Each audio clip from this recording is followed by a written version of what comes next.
Is everybody here a member of AIS? Yes? Okay.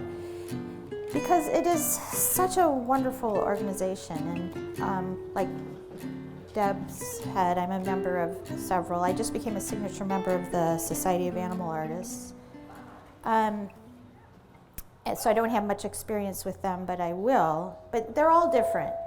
And one thing about AIS that I can absolutely promise you is that what Deb said about feeling like it's a family, that's absolutely true. And they go out of their way to preserve that feeling, to grow that feeling. And when Liz came on board, I can tell you, if you have any experience with Crooked Tree, you know the same thing is very true of Crooked Tree. And so to have them working together is just exceptional. And this organization is only going to become more amazing, bigger, broader, but there will always be that sense of family as long as these two people are involved, for sure. 3 people, Don as well. I'm going to have a funny little light situation going on here because now I've got light on my reference and I've got a little light on my canvas. You never want this. So my bait, Gretchen brought an umbrella. I don't know if we can work with her or not, or if the sun is just going to go high. And that's what I want. I want the sun to go away. You deal with these situations all the time in plein air. Typically you want either full sun or full shade, half and half. You have to start using your brain and your experience to know what you're mixing and what you're putting on your canvas. You have to adjust in your mind more than with your eyes, because your eyes are going to fool you. If you're in full sun, you will automatically mix your colors too dark, because as you're mixing, you're going to keep adding more and more white or your lighter colors, because, you're going to do the opposite. It's going to look so light in the sun, you're going to keep going darker and darker and darker without knowing it. And you'll work hours on your canvas, you'll get it into normal light, and you've painted this entirely too dark. Now, one way I get around that is I wear sunglasses. And I wear a very, very neutral lens, not an amber lens. If you're going and picking out sunglasses, go for the most neutral lens you can and wear them. Nobody else, very few people you see doing this. You think they're making a mistake if they're wearing their sunglasses. But it keeps my my plein air paintings from going too dark. So that's a really handy tip. I'm going to pass around my reference so you can see it. You guys can come closer. Some of you are really far away. It's up to you. If you want to readjust your chairs, you're welcome to. I also want to talk about something that is very important to me, and that is drawing. For the Signature OPA members, there was just a meeting talking about how to apply to become a master, and they wanted transparency, which I thought was wonderful, and how this works, because it's very hard to be voted into mastership. And John Michael Carter, a lot of you will know who he is. He's a master. He's an excellent painter. He's a past president. And they were talking about what they look at in an artist's work who's applying. Guess what number 1 is? Ability to draw. Please don't shine that on. A lot of people tend to think of drawing as some kind of punishment. It's like doing push-ups. You floss. Exactly. It's just like, drawing. You know what? I'm here. I'm just going to dive in. I'm going to go for it. But drawing is the foundation of the house you're building. If it's a crummy foundation, the house is going to start to crumble no matter what you do.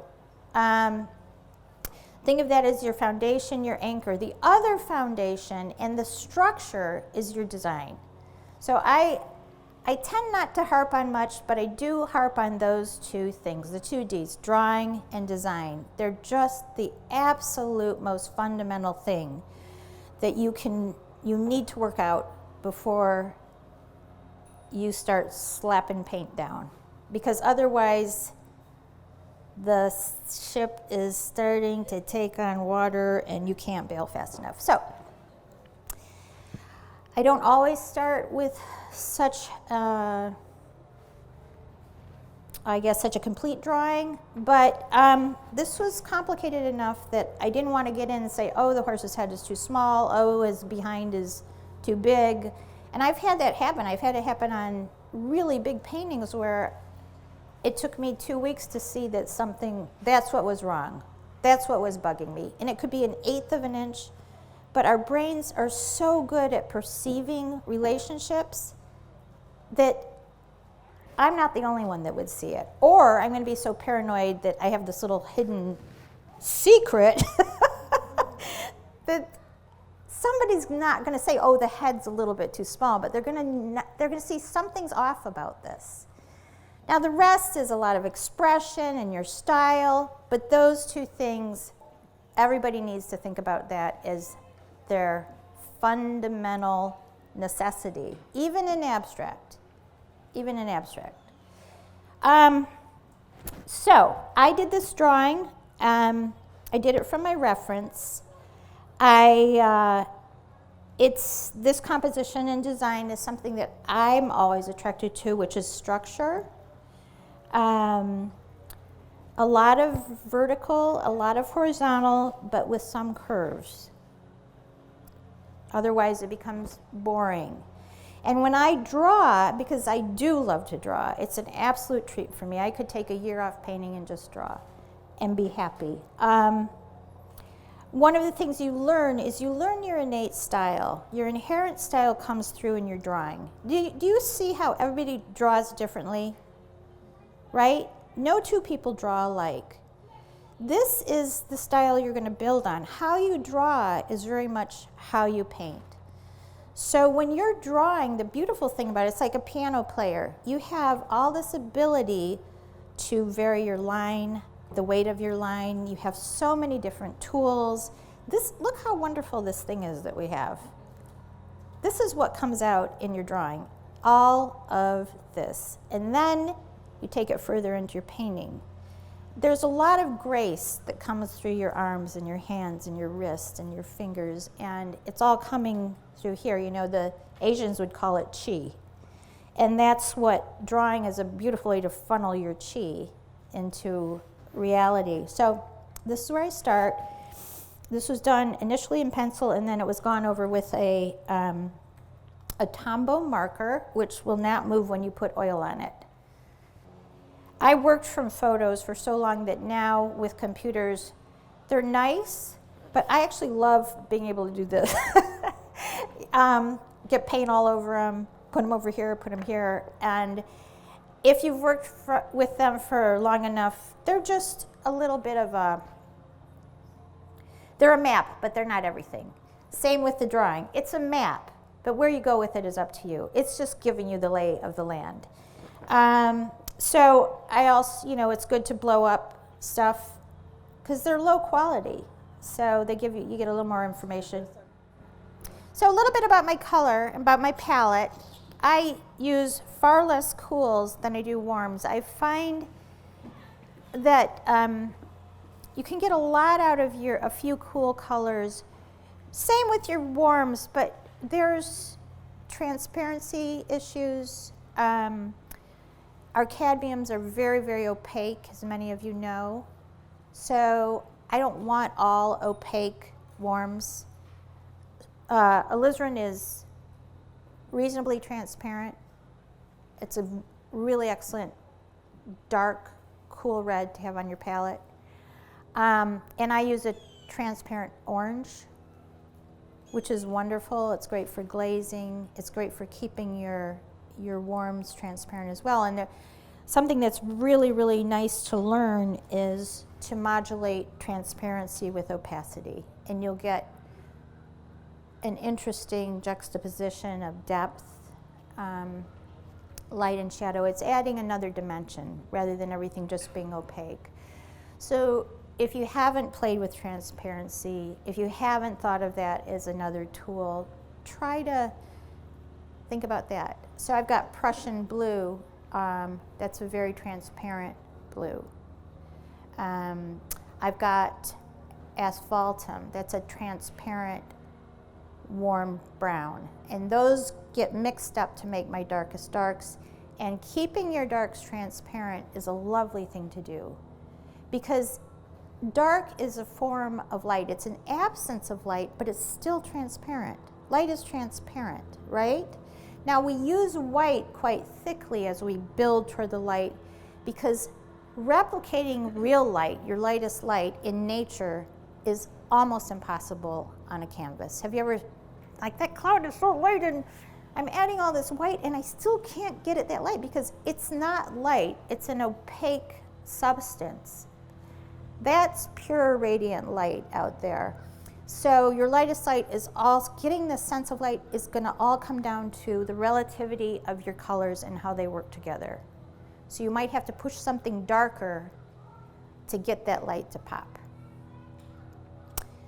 In the opposite direction, if you go in a tonalist way, you're pushing everything toward your middle values. I tend to do the full value range. So, having said that, I'm going to start to block in. And usually I start with, I don't use a lot of medium. Some people think you have to have a medium. You don't have to have any medium at all. I do, just for drying purposes, I do use Gal Kid.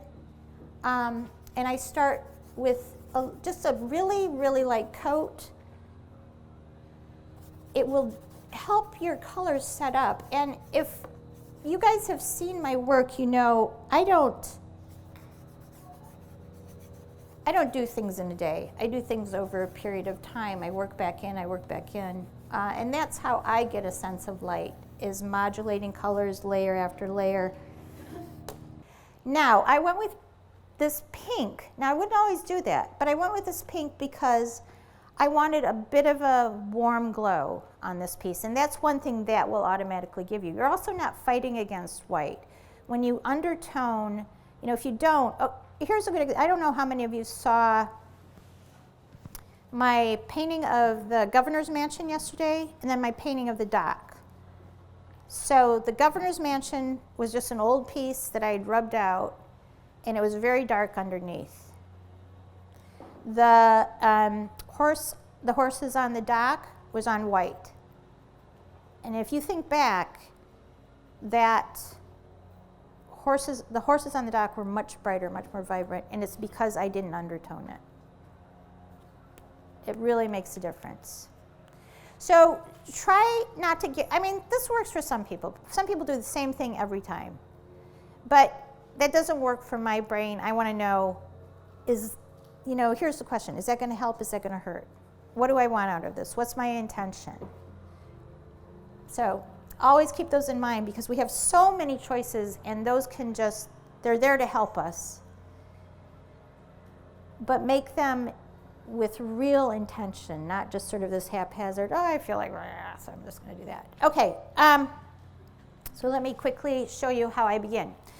I am going to start actually a little bit up here, and I'll tell you why. Because I'm right-handed, I work from here down. And if I want to keep, because I get my hands in there a lot, so if I put everything over here and I'm doing this, I'm going to start to drag color all over. So my emphasis is to work here over down. And the first part is just a little bit of indication, scrubbing in, nothing perfect. But here comes the sun. Does anybody want to sing that? Do, do, do, do.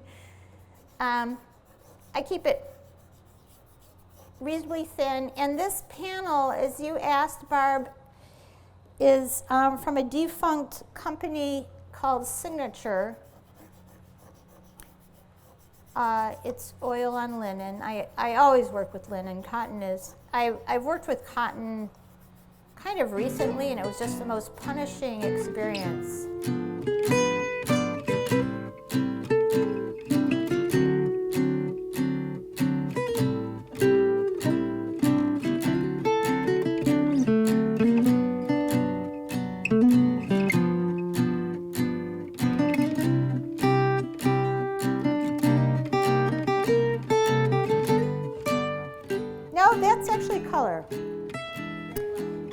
very light.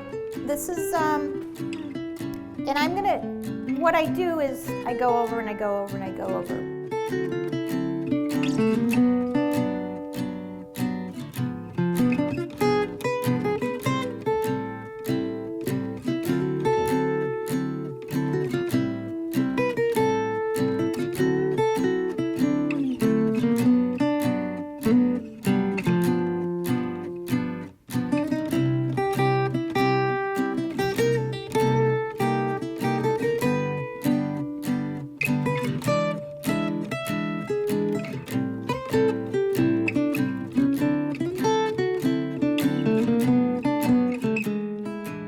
I'm sure you all have feelings about this. I do. I am, I've never seen another artist do this, and I'm not sure it's like, oh, you use a ruler. But I do. I always use some kind of straight edge. I'm very, it's a very nice tool. Whoever invented the ruler was one great person. And I go through a lot of them because they get caked up and gross. Now, can you see how I'm leaving this pretty transparent at this point? I always know I've gone down a kind of bad road when my darks, especially when they're like, this is a true situation where absence of light, not like the dark in the horse, but this is a vacant space. There's still going to be light in that space. So that's where transparency is really great. A lot of people in the background of a portrait have a beautiful transparent dark. And I love that because that brings the whole face out of the darkness. The minute your darks get kind of heavy and murky, that's when I know, oops, my overworking has now begun. And that is my greatest enemy, and I do it often without intending to. And does anybody else here have a problem with overworking? Anybody? Possibly? No, okay. I can learn from all of you then. So anyway, my dark, this particular dark is a mix of asphaltum and Prussian blue, a little bit of alizarin. That's about it. That's what I usually use. And if I want it cooler, it's warm right now. If I want it cooler, I just add a little more Prussian in. You just go between those. Okay, let's talk about focal point because this is funny. I did not put her in. She would, sorry, whatever your name is, you did not make the cut. But there's just no reason to put her in, but she probably would have ended up being the focal point even if I didn't want her to. So this is a tough one. I set up a pretty tough problem for myself. I love the composition. But I'm gonna have to sort of make these things dance around with each other. And there's always a rhythm to paintings. I mean, it's nice to think of yourself as a little bit of a conductor because what you're really doing is you are guiding people through. So you might, have the strings over here and they are only emphasizing this section over here. So I'm gonna work on a lot of activity and interesting brushwork here. This is going to be a little bit of a sing-song, but you know that I use color in a way that there may be a little fleck of color here and here and here. That's my way of conducting. I'm leading you through. And those come at the end.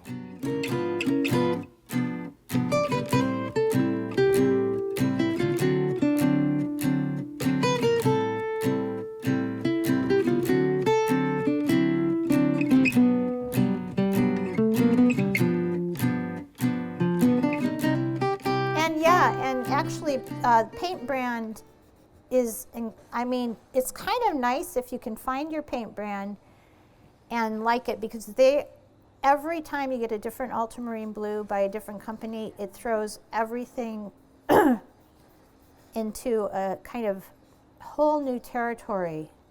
What is your paint brand? Gamblin. Gamblin is a stiffer paint, and you see how I paint? I don't like a smooth, because to me that's like a mess waiting to happen. All I'm using is a little bit of Gelkid, a little bit here and there, not a lot.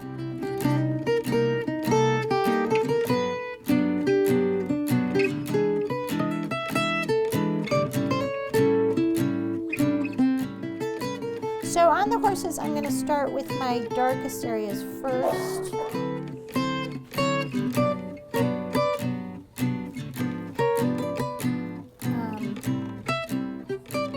This is where you really want to pay attention to your reference. I'm sorry if I'm blocking some of you, but so I'm not going to do the whole, blocking the whole dark area. Even if I eventually do that, I don't want to do it first assuming that's going to be a great thing to do. There's a lot of little shadows being cast on the horse, which makes the horse really interesting. And the reason I, not only, people always say, do you love animals? And I absolutely love animals. When I'm looking at them, when I'm painting them, initially, I am really treating them as an object, just like you would if you're painting a model in the studio. You're not, the mistake would be to say, I'm painting a woman with blonde hair. You really do objectify that person.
I used to sit in school, all I did was draw. That's all I did. Didn't want to do anything else. And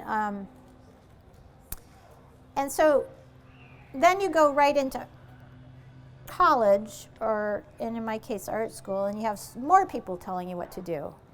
And most artists don't want people telling them what to do. They just want to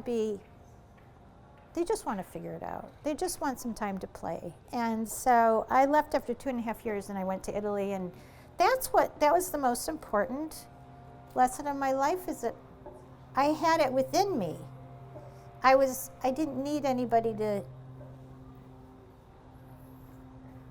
sort of be my boss anymore.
Hi, I'm Elizabeth Pollie. I'm a signature member with the American Impressionist Society, and I'm here with the first American Impressionist Society Artist Retreat. I was asked to be here as the featured mentor, so I've been helping some of the people that came over, giving them tips, and also today I was here to do a demo of my work. This is the piece that I produced during the demo. It was a 4-hour demo, so it was quite intensive. American Impressionist Society was founded in 1998 by 4 artists from Florida, and we have grown since 1998 to 1,750 plus members from all over the country.